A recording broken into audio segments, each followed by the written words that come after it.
Podcast at Ground Zero is presented to you by the Apocalypse.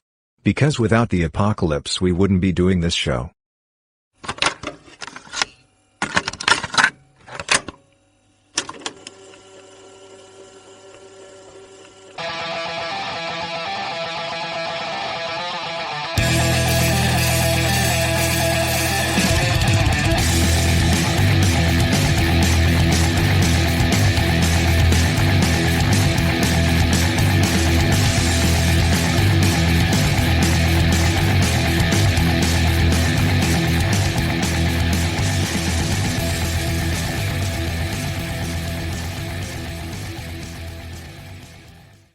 Greetings, friends of the Apocalypse. This is Podcast at Ground Zero, your home for the Apocalypse for episode 82, off topic number 5.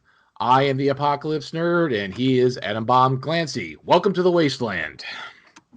Welcome. Pull up a corpse, sit down, get in close to the fire here on this in this post-holiday pre-2020 last few days here of the teens. We'll be moving into the 20s. You may even be getting this as the first broadcast of the 20s, the Roaring 20s. The Roaring 20s. See, Lovecraft has come full circle. We now live in the 20s like we always wished we had. Oh boy, let's hope that they don't bring back flapper dresses and prohibition, because I need to drink and I need women with curves. Holy cow. Those are the only two things that are going to get me through the 20s. Maybe we can end it with a stock market crash. I'm surprised it hasn't happened yet. But let's see here. Well, yeah. Well, you know what? Some people disagree with you about flapper dresses. But there's plenty of people in the Lovecraft community that enjoy their flapper dresses, Scott. I know. I'm just saying that I like a little décolletage. And that flapper style turns women into a shape that resembles a tube of toothpaste. Well, in the Apocalypse, we don't have a lot of choice. So, well, that's again the good thing about the Apocalypse is it blows up most of the clothing. So you end up with a lot of. Apparently, the only thing that survives routinely is the leather from the fetish gear store. You know that always seems to survive for some reason. That and the sporting goods store. Yeah, the sporting goods store that always survives. Shoulder pads, because I think they're designed with anti-apocalyptic material. Plastic, which will be long after the rest of us. All right, so what do you want to bring to the table here for off topic? Off topic. Well, we're doing off topics because we started this format and we kind of like it because we could talk about a plethora of different apocalyptic things without having to have a single focus. Because you know how hard it is for us to focus. Yeah. So, it's not good. One thing I want to talk about is, not that anybody could see it, I already showed Scott, is I got my copy. I've talked about the Son of Mutant World Kickstarter that came out earlier this year, with Jan Strand and Richard Corbin. But I got my hardcover. It's a pretty. Oh, I didn't even show you, Scott. I mean, not that anybody's gonna be able to see that. That's the cover without the dust jacket on there. Very nice. Very nice picture of what's Dim's daughter's name? You know what? I don't remember. But Dim's daughter riding a bear, part of the bear cav, as it were. Yeah, it's really nice. It's what is her name? I'm trying to look here now. The thing that you pointed out to me that I will throw out while you're looking that I did not know is that Son of Mutant World was originally just in black and white. And that as part of this project, Corbin's daughter, I think you said, had gone back through and re-inked and recolored all of the black and white images, and they're looking really good. Because it was originally the Son of Mutant World was originally an anthology comic book. And I think it originally came out in France, and then I think it came over to the States. It wasn't all just Son of Mutant World. It was like kind of like a heavy metal or Epic magazine or 1984 magazine. So there's like a compilation of other stories in the comic book, and it was all black and white on cheap newsprint. It wasn't really good quality stuff. So part of putting this out was to put it all together, to have it inked It's a really good quality book. I still have my original Mutant World on the shelf that I got back in like '84 or something. Me too. But the hardcover, I mean, it wasn't terribly expensive, but it's nice and it supports those guys. Because again, those guys aren't doing a lot of new stuff necessarily, but it's good. It's nice to have a nice copy of this. I don't know if it's going to be available commercially at all, but Corbin was always one of my favorite illustrators. I just right up there with Von Bode. They both had this incredibly strange style. Everything was his reality as you see it through his illustrations is always just slightly off from reality in a way that's really interesting to me. Not quite as lurid as, say, Jack Kirby, but he does his style always fascinated me.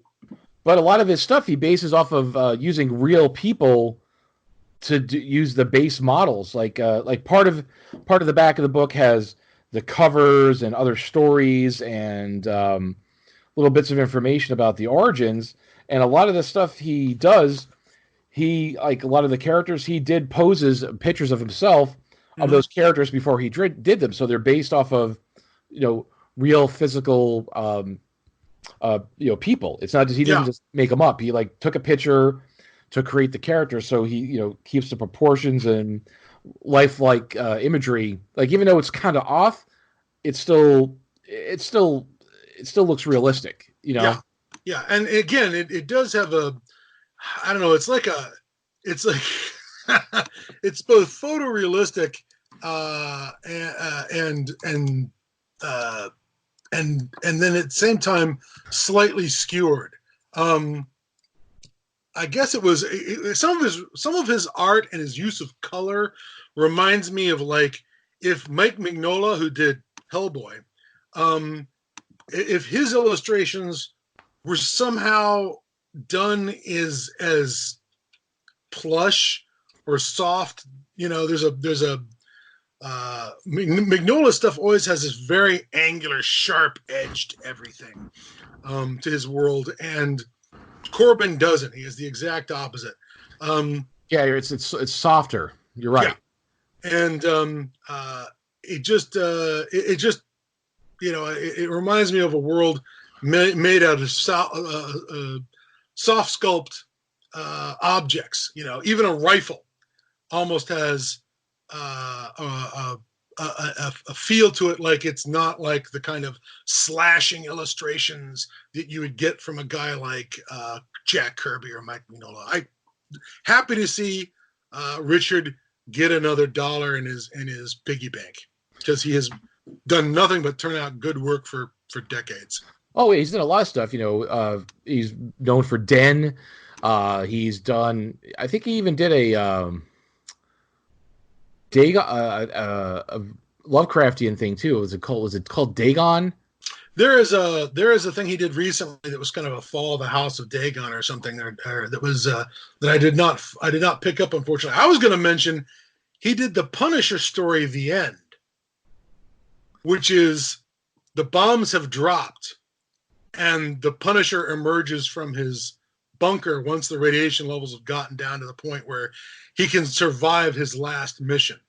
He's not going to live, but he's going to survive his last mission, which is to find the fallout bunkers of the people who were in charge, that, the generals and the politicians and the industrialists who brought this apocalypse about, brought this nuclear war about, find their bunkers and kill them. Well, so, it's a noble cause. That seems like pure D Punisher to me. That seems like a Punisher mission to me. And he did that one. Speaking of apocalypses, he's delved into the apocalypse a couple of times, so we're always going to be thankful for Richard Corbin. Yes, and let's be honest, Scott. When you originally discovered him, you were an adolescent, and we know why. Oh yeah, and we know why any adolescent likes Richard Corbin for his depiction of the female anatomy. Yeah, I'm going to go ahead and say that secondary sex characteristics are very important.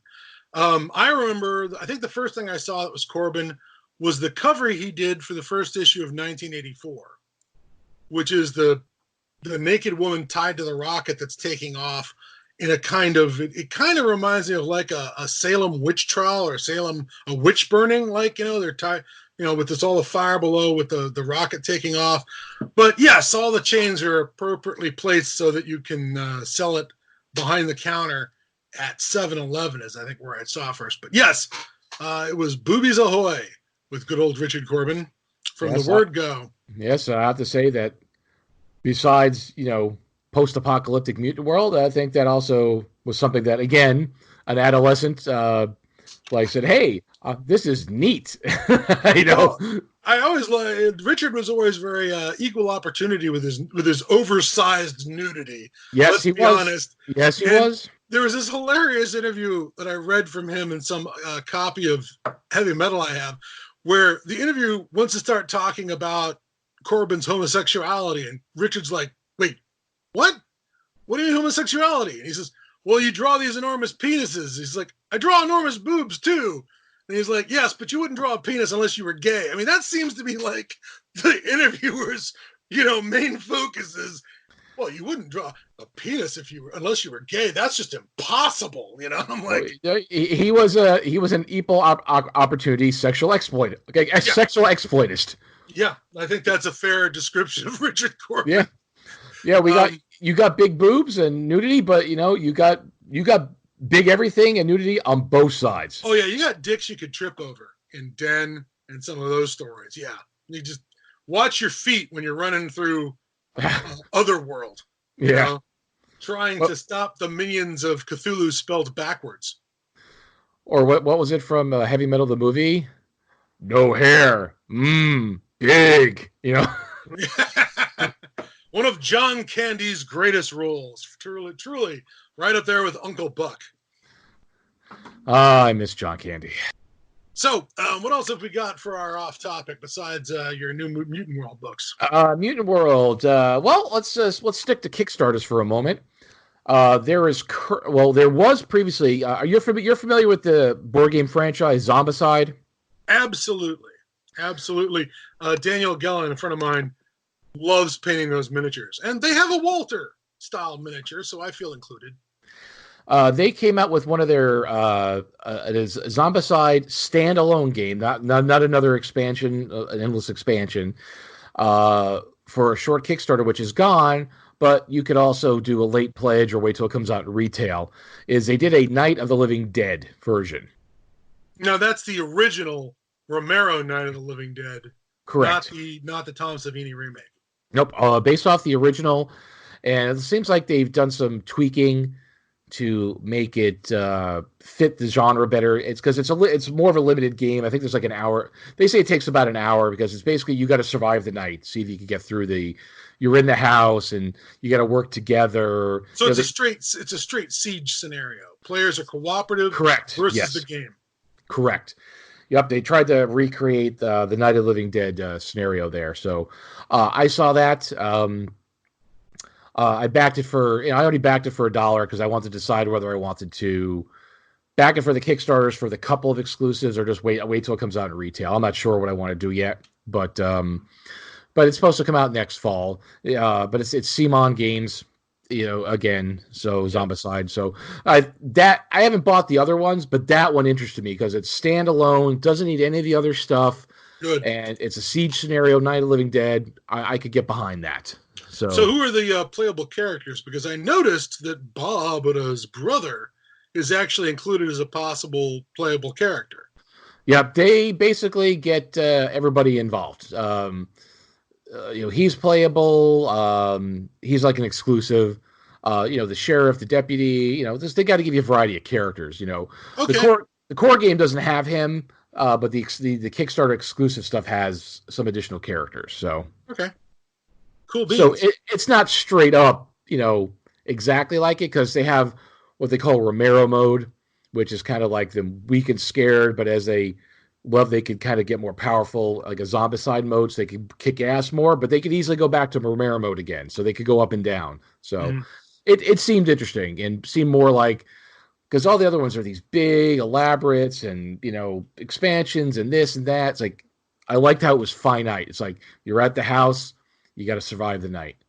That's it. You know? No, that sounds great.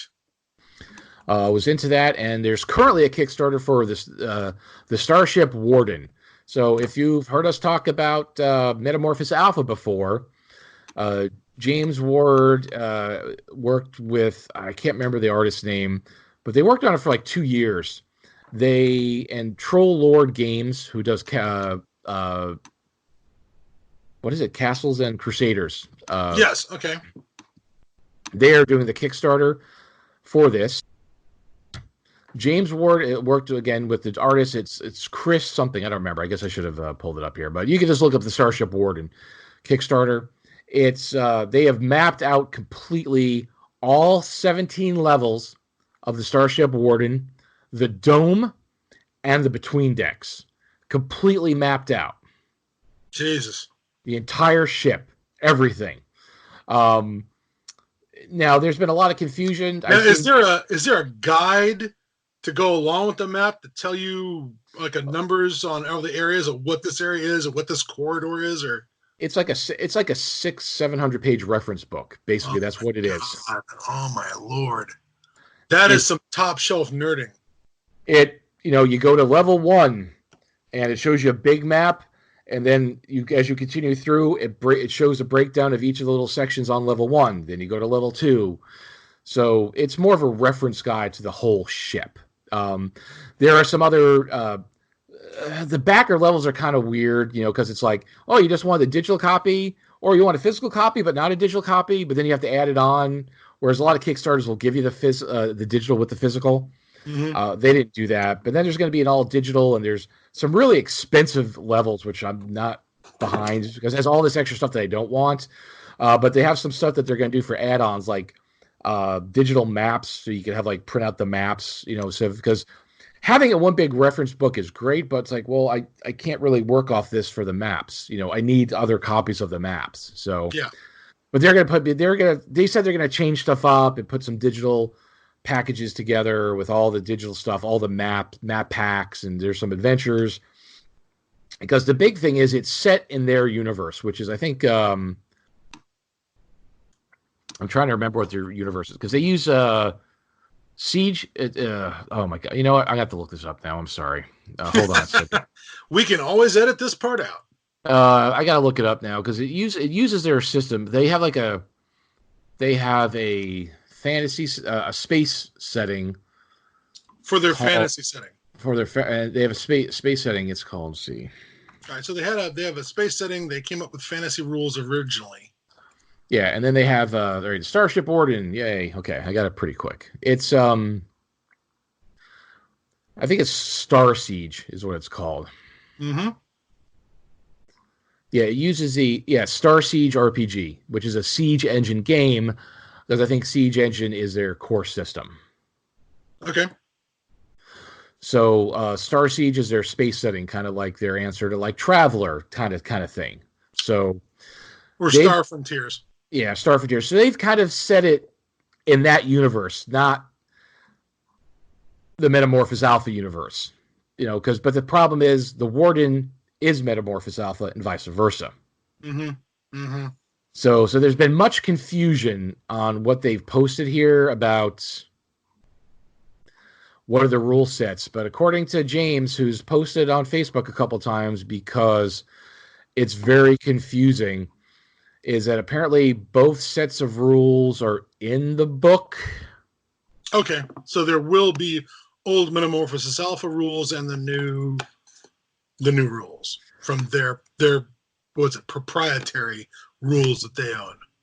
From my understanding, and even they say that the rules conversion would be easy, because I was asking about that from the beginning. So, yeah. But just for the fact that to have just for the resource of having the entire ship mapped out is cool. Yeah, that's pretty amazeballs. Because as we know, people we've talked about before, we've talked about Metamorphosis Alpha, because Metamorphosis Alpha is the apocalypse in space. It's a dungeon crawl in space, and it's a post-apocalyptic dungeon crawl in space. Yeah. And you know what? And it is the first. It is the first sort of post-apocalyptic role-playing game that I am aware of.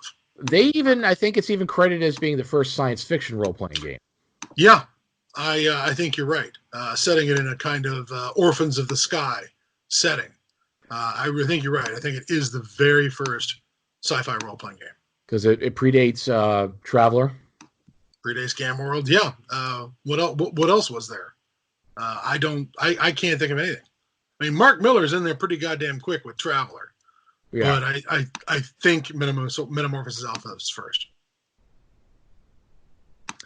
So that's there. So, if you're really interested in that, folks, if you like the apocalypse in space, generation ships, this is one to back. I've actually seen a beta copy of the print book, and it's like it's a phone book. It's a phone book.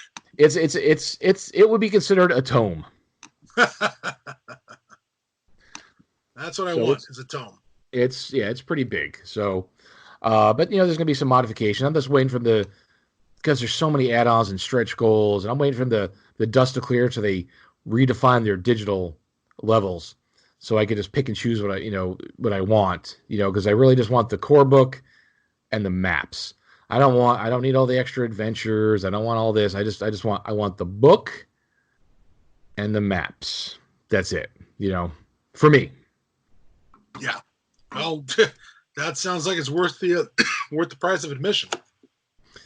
So that's a couple of Kickstarters, things that we've had that are going post-apocalyptic.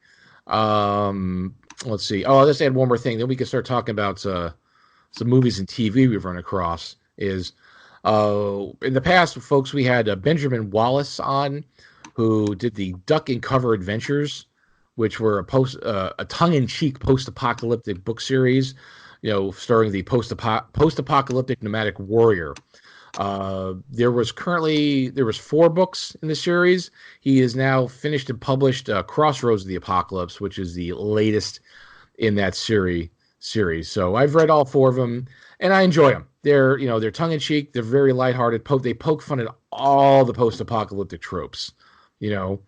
Sometimes when I've read them, it's like it gets a little hard to get into, but it picks up and they get better. So all the just when I think it's like, what's he going to do with this? This is getting kind of, that's pretty cool. So I think he does a good job with them because, again, it's very tongue-in-cheek and very trope, making fun of Layden. Yeah. Yeah. It was a fun read, sort of a, quick, fun read. Even when it was sort of, parodying and poking fun at its genre, I felt like there were moments in it that felt kind of real, that sort of surprised me. So absolutely enjoyed his books and look forward to the new one. What it kind of reminds me of is you're familiar with it's been around for a long time. It's been off the air for a long time. Was Metalocalypse. Oh yeah. it kind of has that Metalocalypse feel because with Metalocalypse, Brendan Smalls, he was making fun of the whole metal genre, but he also loves the metal genre.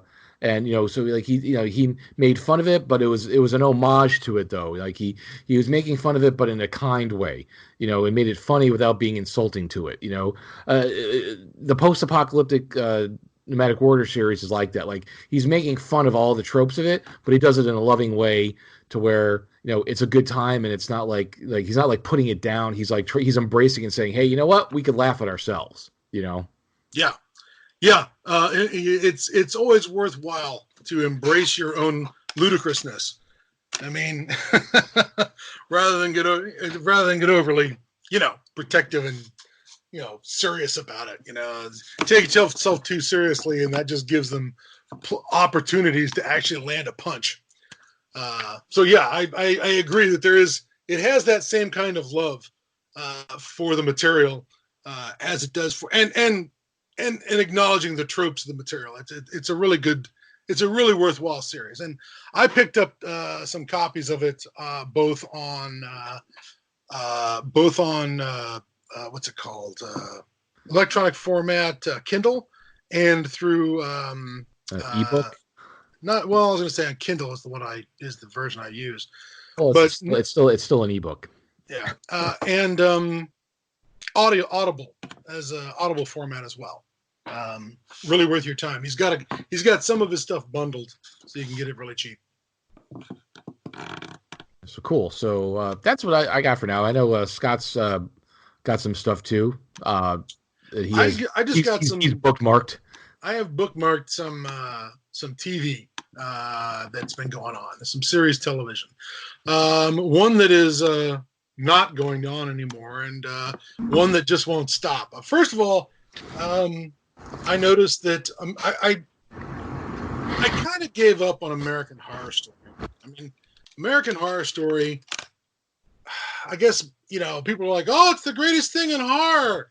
And I tried to enjoy American Horror Story, and for the most part, I don't know. It always felt like someone took a bucket full of plot and just threw it against the wall. I mean, it's always felt very scattershot and all over the place. And when they said that, it was going to be American Horror Story Apocalypse, I was like, okay, me a Night's Apocalypse. I got to give it a shot. And I started watching it. And the first episode starts off all right in a kind of, the balloons going up and some rich people have paid for space in a shelter. But not only are there rich people in the shelter, there are certain people who have been picked to be in the shelter because of their genetic profile. And because they used 23andMe, they were picked out, and like a team of armed guys just show up at the house and say, the bombs are falling, we need to get you to a safe location before we can transport you to your permanent, safe zone.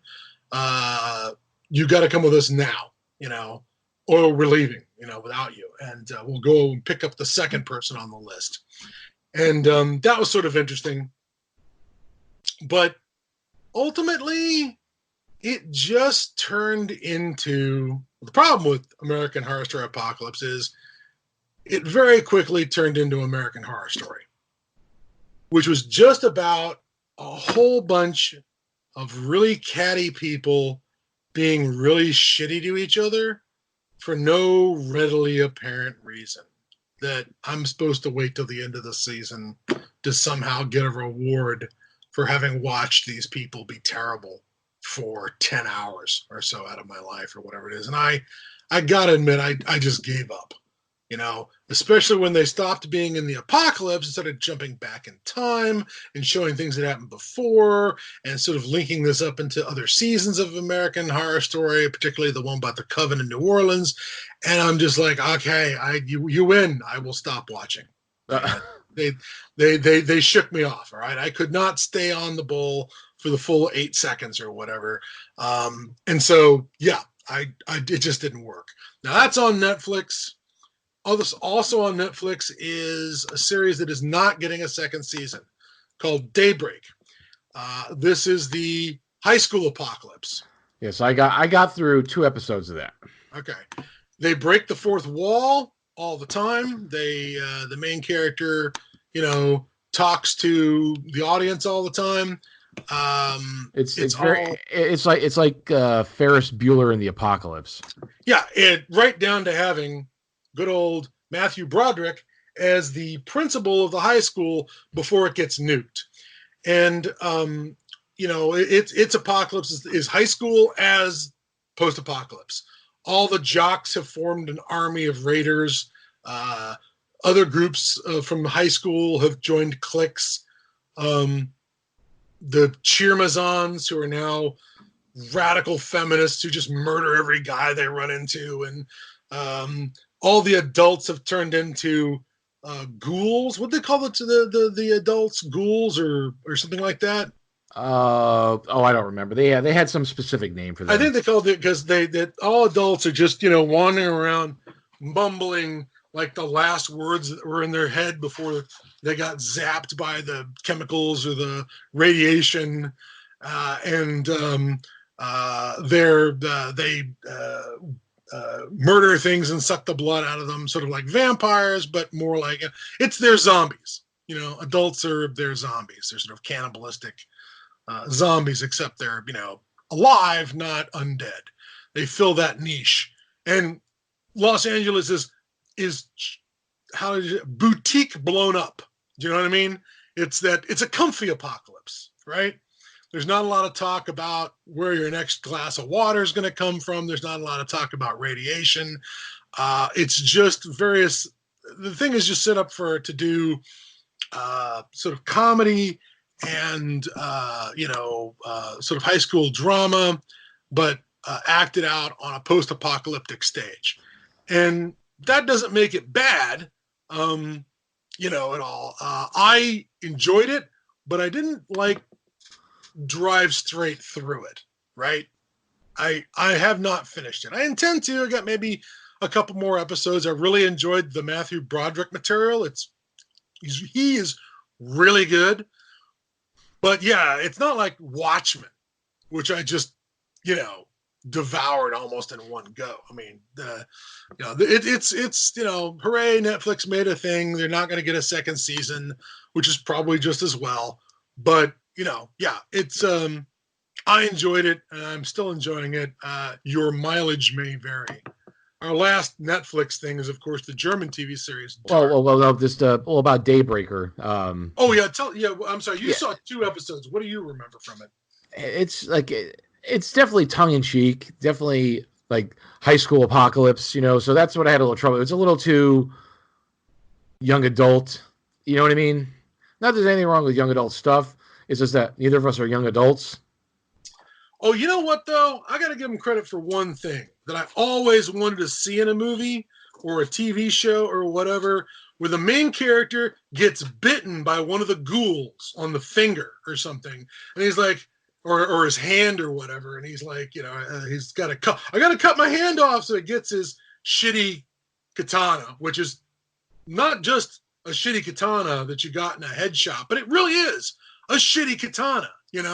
Like the one time he tries to use it, he hits a guy in the hand with it, and he gets stuck in the guy's bone, and they can't get it out. Which I thought, it only went like partway through. Yeah, it did just chop his hand off. It got stuck in the bones of his hand, but he's like, "Oh God, I got to cut off my hand. I've been bitten by one of the zombies. I don't want to turn into him." And he swings and he misses. He cuts like his index finger off, and he's like, passes out, and he's gonna try it again. And somebody's like, "What are you doing?" He's like, "Oh, I got bit by the zombie. I got to cut my finger off." I was like, it doesn't work that way. That's only in movies, you asshole. And I thought, finally, I've been waiting for some shit where somebody learns something about zombies by watching zombie movies and tries to use it in real life. And it does not work. They've cut their hand off. I saved myself from the zombies. Dude, just wash it out with alcohol and take some antibiotics. You're fine, Yeah. So I was really happy when they went through the whole drama of I have to cut my hand off. And he cut his finger off. He does not get that finger back. That finger ends up being transported around Los Angeles from scene to scene by crows and rats that are fighting over it. So that was kind of, I really enjoyed that bit. But yeah, I've been waiting for that scene to happen, and Daybreak finally delivered it to me. Yeah, I mean, it's not all bad, but like that's another. Your mileage may vary. It's like I said, it's very. I don't. It's not that I don't mind tongue in cheek stuff, but it's too like. I don't know. High school. It's too high school. It's too high school. Like it's that age demographic. It almost seems like. Yeah. So it's a little tough. It's kind of like. Again, it's all about getting old because like our nieces and nephews were over recently, and just to show an example of age is the popular thing with the kids now is this app called TikTok. You mean the one that's run by is that the one that's connected to the Chinese government? Yeah, I think so. Yeah, so that's very popular with the kids because it's all about. Because, again, this society is all about, look, I'm on video, look at me, blah, blah, blah. It's all about making these videos where you're acting out these songs and they have to get it right. So whatever crappy song was being played, some modern music crappy song, she did this like 20 fucking times in a row to get it right. And I'm not exaggerating at all. I'm not making this up. So she sings the song? No. You hear the music and you're doing this whatever and mouthing it, trying to make your own music video. But people use it for other things too. It's kind of like Vine, like was almost these short little things. But she's doing it over and over and over and over to get it right. It's not like when we were kids. Let's take a picture. Okay, great. I'll develop it and see it in a couple of weeks, and they'll see if the photo came out. Yeah, there's no dailies like today. We get instant feedback from the dailies. There's no, okay, here's my picture for today. This is, after 100 pictures to try to get it right. But over and over and over and over that same song, I'm like, okay, I even went, okay, you need to stop doing that now. Uncle Jared's a little tired of that, But it's, but it's definitely designed for, like I said, that show I think is more designed for that younger demographic. Again, not that there's wrong with younger demographic things, but just sometimes they click with me, sometimes they don't. Yeah. So that was my take on Daybreak. Stuff that we don't have out yet to talk about. We did an episode about Black Summer on Netflix. They are going to have a season 2. Woohoo! I don't know anything about it. Gotta give Black Summer credit. It sure took the fun out of the zombie apocalypse, didn't it? It was not fun, especially, a lot of these people just didn't get it and they were in trouble. So and then they got it. Those who did not get it got it. Yeah, they got it. So Black Summer's coming out sometime. I saw that they're going to be making another Train to Busan. It's not Train to Busan. It's going to be Train to something set in the same universe. I know that's being made. Yeah. So I'll be interested to see when that comes out. You know what struck me is, what Busan, we're saying Busan, Busan. Yeah. But that's the same place that is the Pusan, where all of the South Korean and American forces got pushed by the North Koreans in 1950 during the initial North Korean invasion of South Korea, right, during the Korean War. That's their little, Alamo last holdout from the Korean War that MacArthur came in and then did the landing at Incheon and cut the North Koreans off, and they broke out of the Pusan perimeter and retook, Korea from the communists. So the idea that they're, that they're in Pusan as, their last holdout is sort of interesting to me. I wonder if it's almost a commentary on the sort of collectivization hive mind image that people have of communism in North Korea. Like the communists are the zombies, That's a possibility. Yeah.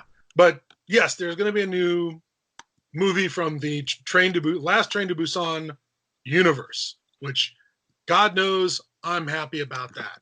Happy to say that. And by the way, I got to ask this question. Okay. This is just, I don't know the answer. Maybe viewers can tell me. There's the TV series The Mandalorian takes place supposedly 5 years after Return of the Jedi. Is there a point in that we could refer to that as taking place in a post-apocalyptic universe? That is to say, all civil order has been smashed by the Civil War and its anarchy. I mean, political anarchy is a kind of apocalypse, I suppose. But if anyone out there has seen The Mandalorian, I haven't, could we describe that as post-apocalyptic, or is it just not chaotic enough to be considered a apocalypse? Well, from what I know, I don't think so. Because it takes place on this certain planet and its moon, and the Mandalorians, which is, I guess, some kind of religious order or something like that. I don't know. So they kind of had their own civil war. I mean, is their world apocalyptic? No, because people are still coming back and forth with spaceships, and I don't think. My personal opinion, I don't think it's really apocalyptic. Okay.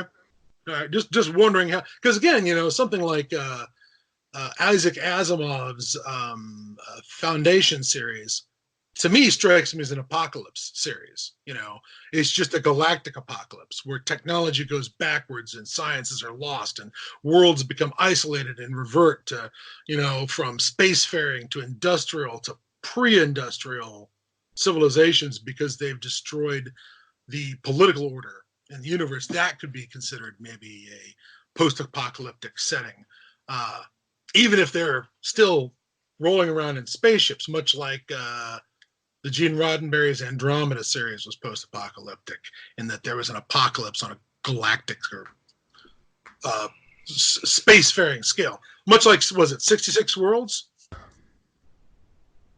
You mean Steven's game, 77 Lost Worlds? 77 Lost Worlds, much like 77 Lost Worlds. Yeah. Anyways, enough of the Mandalorian. Well, I guess that's a debate for another time. Well, we've talked about what is an apocalypse many times, and an apocalypse really could be anything. But where do you draw the line? That's the question. Yeah, I certainly think it's about wrecking civilization.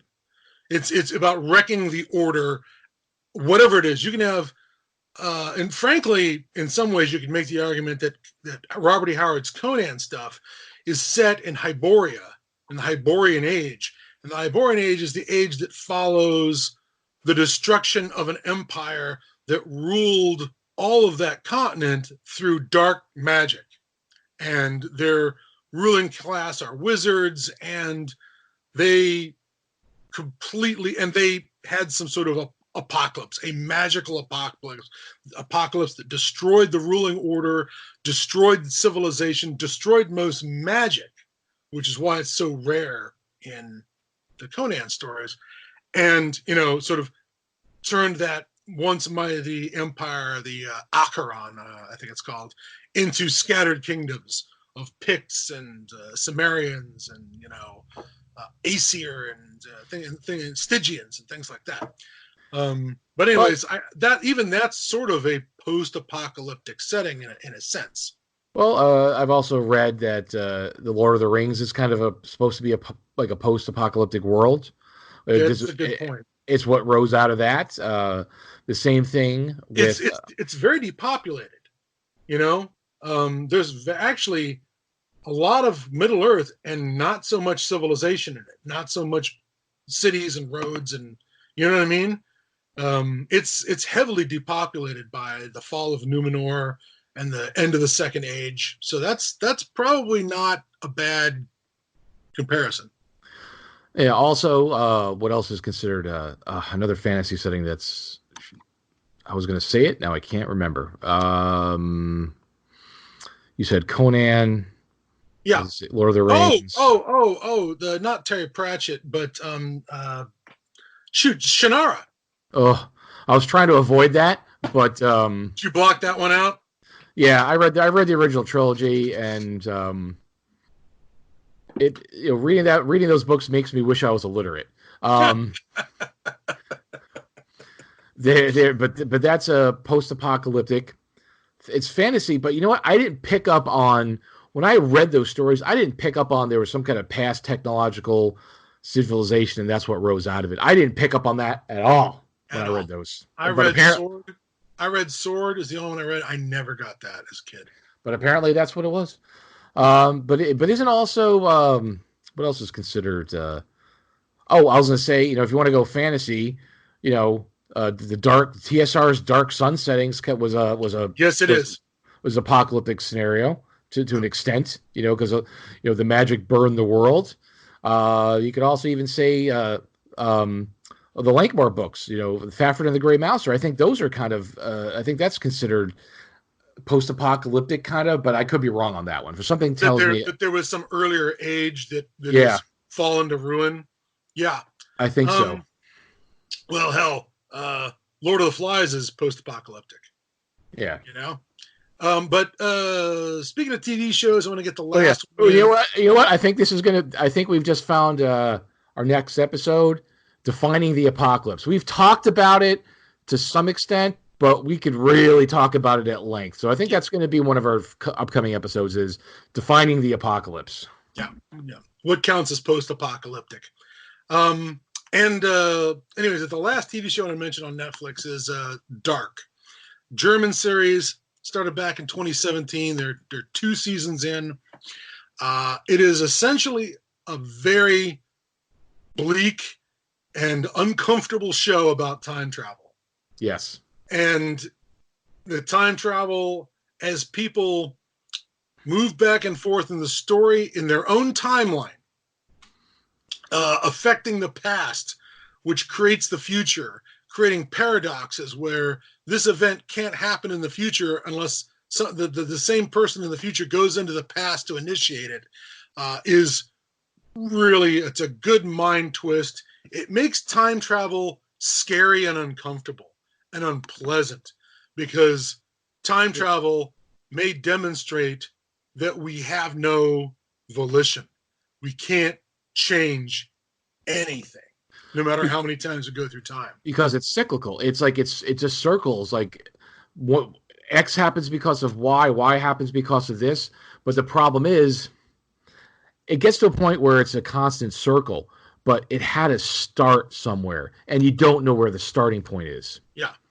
It has certain connections to the very good cyclical film Triangle, which was sort of the same thing, where you're seeing the cycle isn't just one time through the timeline, it's multiple times through the timeline, is just one cycle. And it was a very good film on that level that really played with time travel and being dropped into moments in the cycle that feel like, this is my first time through, and now I'm looking back and seeing, or I'm in my second time through and looking back on my first time through. No, I'm not. I'm really on my second time through, looking down at my third time through. And yeah, it was a mess. But Dark eventually got around to an apocalypse where you get to they finally went to the future. The first few episodes were about going in 33-year jumps from like 2016 to 1953 to 30, yeah, to the 80s, right? Yeah, 80. I think it was 86. Yeah, 86 to 53 to 20. Or 19. 19. I think it was 2019. Yeah, but it started at 2019. But it was 33-year jumps, and by going from 53 to 20, the Germans were able to skip the World War II and not have to worry about getting all the German broadcast rules about showing Nazi regalia or Nazi things, so they got to skip that. But nevertheless, it apparent. Jared has warned me that this 33-year cycle, it was a big reveal at the end of the first season that you could go forward from 2019 to 2040 something, and it was a big 50 something. Yeah, like 52. 52, I think. Yeah, it was a big reveal. You go forward to 2052, and it was a big reveal at the beginning of the second season that you could go back to 1920. Well, it's just going to get worse. Yeah. The horrible future is really interesting to me on the grounds that it's German. That's it. I mean, we don't get to see enough foreign apocalypses. Sometimes we get to see some Canadian products, and sometimes with what was the Russian one called? Metro? Yep. The Russians got to show us some of what their fears are. The British have always been good at showing us apocalypses. One or two from the French, but it was nice to see the Germans take on it. What's their aesthetic on the apocalypse? And I think the top of their aesthetic is, boy, everybody's got scars because nobody gets to go to the ER. I mean, everybody is just mangled in the future to some extent or another. Oh yeah, and it gets complicated, but it gets more complicated because there are some, besides the cyclical going around and around, and again, where they never go back to a starting point, because there had to be a starting point to create the future, to send it back to create the item. But there was a point where it wasn't created, or was it created? Has it always been that like that? It's very layered, and it starts, and then like towards the end, it involves more than just time travel. It adds another fuck you layer to it, where it's like, oh, another fuck you layer, because time travel and predestination weren't cooking your brain to start with. Yeah. Now it's like, what? Yeah, they have a number of paradoxes where people and things are only created by things being out of order in time. Yep. And it's just like, okay, I guess that's what we've got here. It's a good series for the time travel aspects, and it is and again, because they got into post-apocalypse. I mean, when I saw that part at the end of the first season, I was just like, woohoo, that's hooray. I was hoping we'd have some of this, and sure enough, they delivered.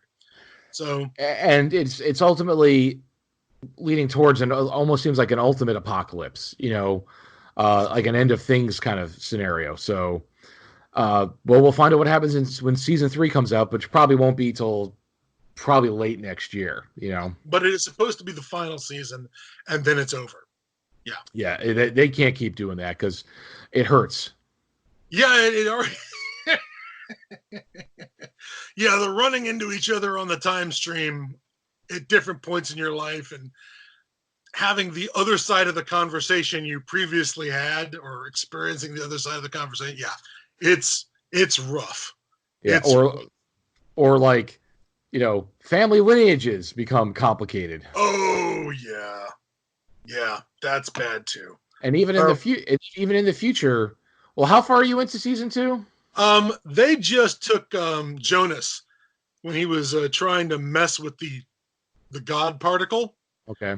And there was a whole thing where they hung him, or we're going to hang him, and he ends up with the rope burn, the scar around his neck. That suddenly explains where that scar from the earlier season comes from.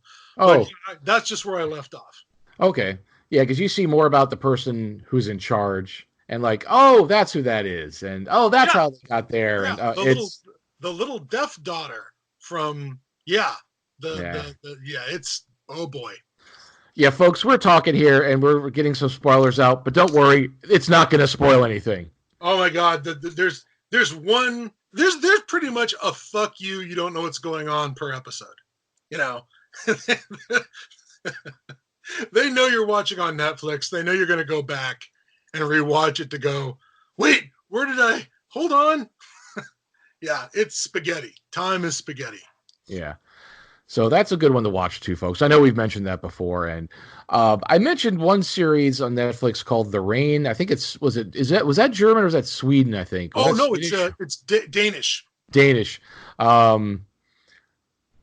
I think I'd given my opinion on it before, to where when it got to be where, I don't know, like at the end, the way they revealed everything got kind of, it's definitely a confined apocalypse. Because it's one of those things where something exists outside the world. But they came out with a second season of that, and I haven't watched it yet, but morbid curiosity is going to drive me to watch it at some point. I think I watched some of the second season. Was the second season the one that started showing who the guys were who were penetrating the quarantine zone? Maybe. I think so, because there was they start showing what's happening sort of on the outside of the quarantine zone, and who these people are who are going into the quarantine zone. And one of the things that comes up is the guys who are out there collecting blood samples and collecting the infected. Well, they had that in season 1 too. I think. Okay. But yeah, they're marooned. Once you go into the quarantine zone, you don't come out. Your pay, I guess, goes to your giant pay, I guess, goes to your family, but you don't get to leave. Which I thought was an interesting touch, because it made those mercenaries sort of nihilistic and desperate. Yeah. Which I thought was a good way to sort of explain their brutality, that they're marooned there. They've made this decision to join this project to sort of, I don't know,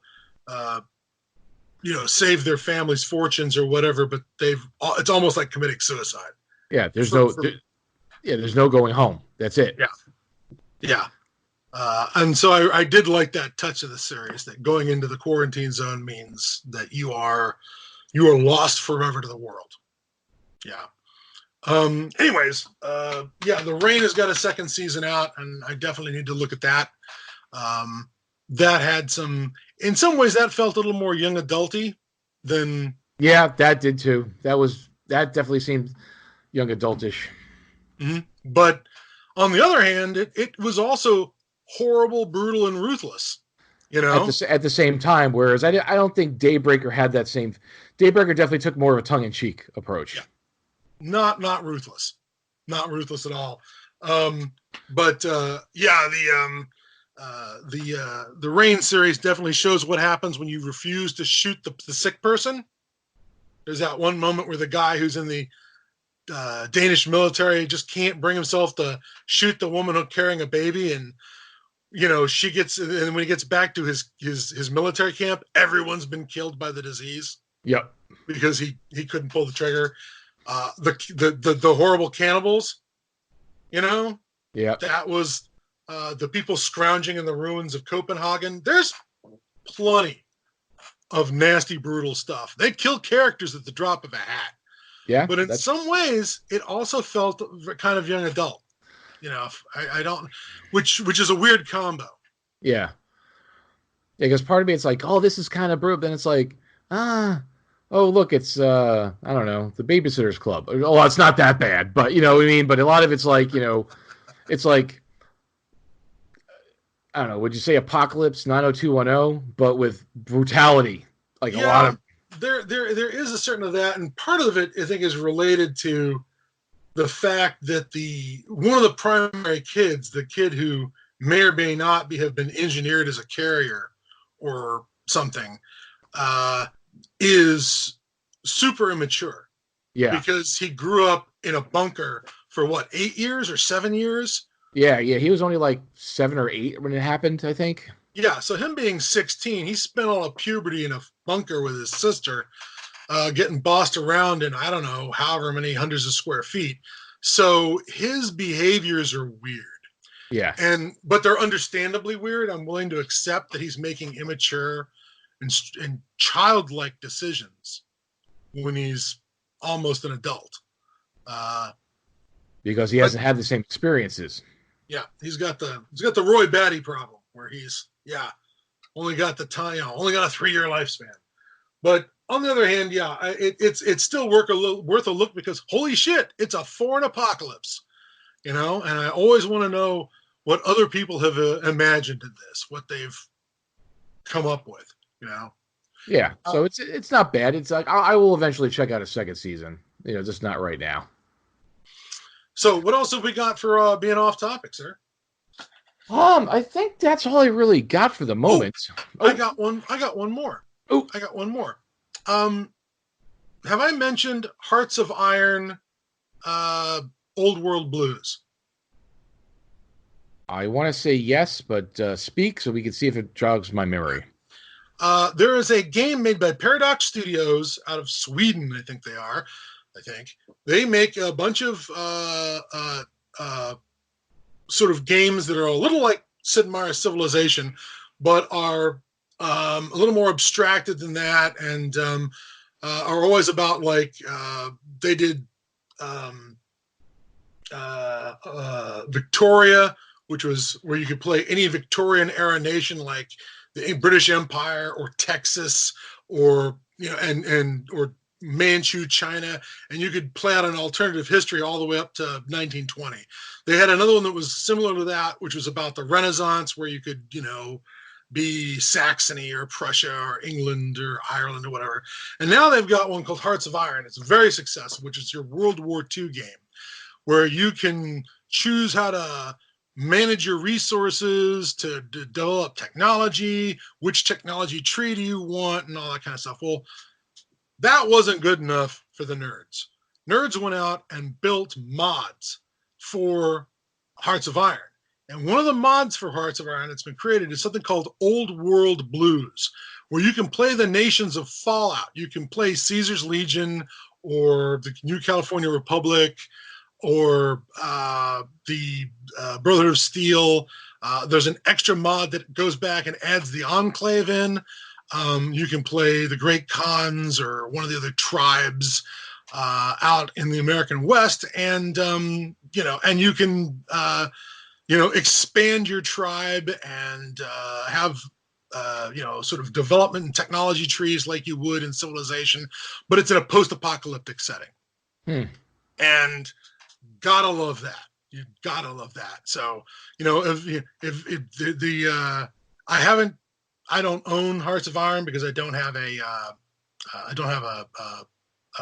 PC, which is where most of the stuff is. I'm probably glad I don't, because I was very addicted to Civilization when it was on Mac, and some other games that are like that, resource management games. Victoria was on Mac, and I would play the shit out of that. But if there was a post-apocalyptic version of this where I get to build a nation from the ashes of the war, and I can name it anything Scotlandia or whatever, I would totally play that game forever. In fact, if I remember, there was in fact a very cheap 1990s game called This Means War, where you could rebuild civilization. Not really civilization, but you could just fight. You could build these militaries through resource management and fight off all the other groups that are rebuilding. But it was set in a post-apocalyptic setting, basically.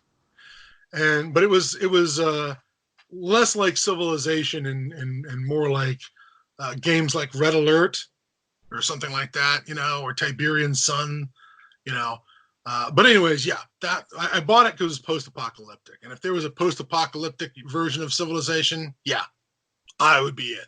And this is it. I would say that Old World Blues for Hearts of Iron is the way to go. Well, speaking of Fallout, I still no new update on the Fallout role-playing game, which is going to be being put out by Modifius. Mm-hmm. The people who do Fallout the Fallout Warfare, and they do Mutant Year Zero. They do a lot of RPGs. So I thought it was supposed to come out this year. Maybe it's not till next year. But still no new information about when the Fallout role-playing game is going to be put out. So guys, still keep your eye out for that. And one last thing I saw. It's not post-apocalyptic, but I saw that, again, it's available through Modifius, but it's also available on RPG if you want it digital. I can't remember the company who produced it, but they put out an Alien role-playing game. Oh, all right. Is it locked into the first movie, or is it the whole franchise? It's the universe. It's the Alien universe. All right. It's I can't remember who put it out, but they've created an Alien RPG, which could almost be apocalyptic at times, depending on what you got going, because it could lead to the fall of man, with the alien creatures. But I was probably going to pick up the digital version just to read the source material, But there's it's digitally, it's available in a drive-through RPG. It's also available, I think, in hardcover from Modifius. So, but that's out there. So, all right. So that's it for our off-topic, folks. We talked about a lot of a multitude of items. What are we going to do next? I don't know. We have to talk about it. It's one of those things where, we want to do some books and some movies, which me and Scott will have to reconvene and talk about it. But at least we got a couple of new episodes out there for you folks to keep you coming back until we could make some final decisions. But I think, like I said, I think we're gonna have to do a what makes the apocalypse scenario. And maybe that's an episode where maybe we'll bring back some of our old friends to have maybe one or two other people on, just to get a little bit of a roundtable on that. I'm 100% behind that plan. So that's it, folks, for this episode. So as usual, thanks for joining us. And like I always say, be socially responsible. And I am the Apocalypse Nerd, and he is Adam Bomb Clancy, and we will see you in the Wastelands. Adios. This episode of Podcast at Ground Zero has been brought to you by Hobo Soup. Hobo Soup, when you have to make do with what you got. Now available in apocalypse size. Keep up to date with us by visiting podcastatgroundzero.com and subscribe to the blog via email.